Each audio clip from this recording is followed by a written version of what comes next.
So tonight we're going to try to remove the some of the items that are on the exterior of the car. These here, this molding here, the cross, and maybe even the molding on top there. So now that the headliner has been removed, we now have access to all the fasteners that are holding the two chrome bars there, the medallion there, the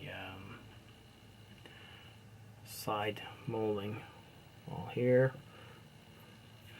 and also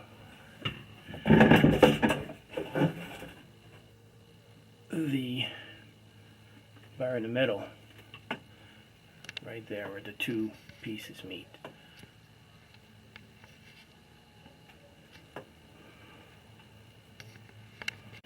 Okay, so these little ornaments are lined with some kind of a something here, probably to prevent water from going down the holes, I imagine. Some kind of a gasket. So here's a gasket here.